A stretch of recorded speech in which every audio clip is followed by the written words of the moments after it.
গেটম্যানের চরম গাফিলতি ও উদাসীনতা, ট্রেনের ধাক্কায় মৃত্যু 5। শুক্রবার সকালে হাওড়া ডিভিশনের কাটোয়া আজিমগঞ্জ শাখার রেলগেটে ট্রেনের ধাক্কায় দুমড়ে মুচড়ে যায় 7 জন স্কুল পড়ুয়া বোঝাই গাড়ি। কর্তব্যে গাফিলতির অভিযোগে ইতিমধ্যেই রেলের তরফে গেটম্যান ও সুপারভাইজারকে সাসপেন্ড করা হয়েছে। অভিযুক্ত গেটম্যানকে পুলিশ গ্রেফতার করেছে। শুরু হয়েছে বিভাগীয় তদন্ত। গেটম্যানের চরম গাফিলতি ও উদাসীনতার জেরে মুর্শিদাবাদের বহরমপুর থানার অন্তর্গত কর্ণ সুভাষ স্টেশন সংলগ্ন গোবিন্দপুর রেলগেটে ঘটে গেল এক মর্মান্তিক দুর্ঘটনা। শুক্রবার সকাল 6:40 নাগাদ হাওড়া ডিভিশনের কাটোয়া আজিমগঞ্জ শাখার এই রেলগেটে ট্রেনের ধাক্কায় দুমড়ে মুচড়ে যায় 7 জন স্কুল পড়ুয়া বোঝাই একটি টাটা সুমো গাড়ি। এখনো পর্যন্ত 4 শিশু সহ মোট 5 জনের মৃত্যু হয়েছে। দুর্ঘটনার কিছুক্ষণ আগে ওই লাইন দিয়ে আপ নবদ্বীপ ধাম এক্সপ্রেস পার হয়েছিল। স্থানীয় সূত্রে খবর, সেই সময় নিয়ম মেনেই গেট খোলা হয়, কিন্তু তার ঠিক পরেই যখন কাটোয়া প্যাসেঞ্জার ট্রেনটি আসছিল তখনও রেল গেটটি খোলাই ছিল। লাইনে কোনো রকম ট্রেন আসবে না ভেবেই স্কুল গাড়িটির চালক রেল লাইন পার হওয়ার চেষ্টা করেন। ঠিক সেই মুহূর্তে দ্রুত গতির প্যাসেঞ্জার ট্রেনটি এসে গাড়িটিকে সজোরে ধাক্কা মারে। লাইনের ওপরেই দুমড়ে মুচড়ে যায় গাড়িটি। একই সময় লাইনের ধার দিয়ে এক সাইকেল আরোহীও ট্রেনের ধাক্কায় ছিটকে পড়েন। আহতদের প্রথমে উদ্ধার করে কর্ণ সুবর্ণ ব্লক প্রাথমিক স্বাস্থ্য কেন্দ্রে নিয়ে যাওয়া হয়। সেখান থেকে রেফার করা হয় মুর্শিদাবাদ মেডিকেল কলেজ হাসপাতালে। সকালে মর্নিং স্কুল হয়, সেখানে ড্রাইভার গাড়ি নিয়ে আসছিল, গেটটা খোলা ছিল। গেট যে কিপার সে এখন মদ খেয়ে থাক বা যাই থাক, গেটটা লাগানো ছিল না। গাড়িটা গিয়েছে, সেই সময়তে ট্রেন এসছে।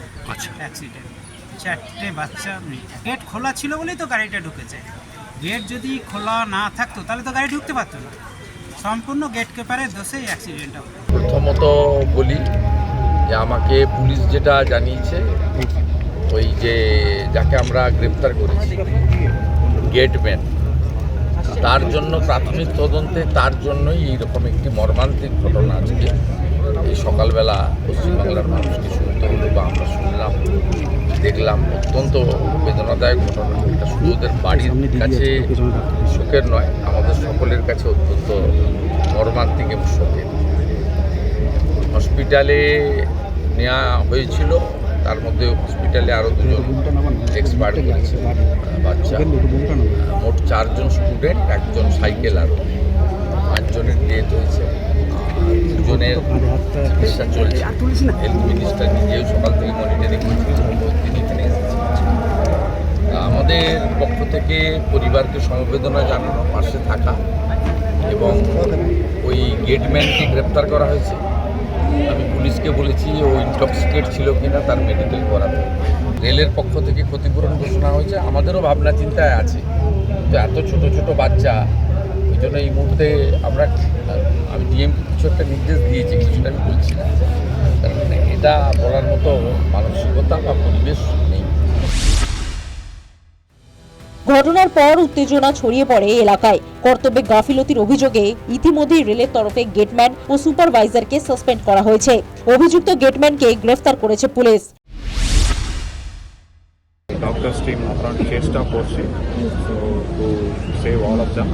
Let us hope that they all come back safely.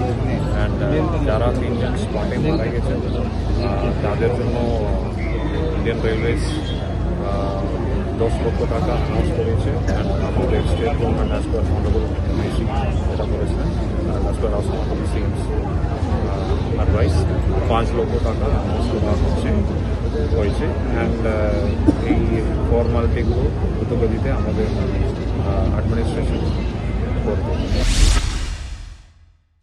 ঘটনায় শুরু হয়েছে রাজনৈতিক চর্চা। জমি দেয়নি বলে তৃণমূলের আমলে আন্ডারপাসের কাজ হয়নি, অভিযোগ পুর ও নগরায়ণ মন্ত্রীর।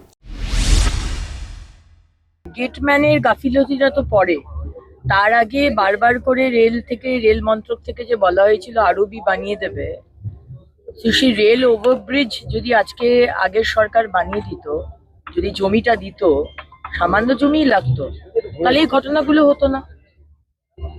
আজকে তো বাইরের দেশগুলোতে এরকম রেল লাইনের ওপর দিয়ে লোক যায় না, সেখানে আরবি থাকে। রেল লাইনের ওপর দিয়ে রেল ওভারব্রিজ আগের সরকার করতে দেয়নি।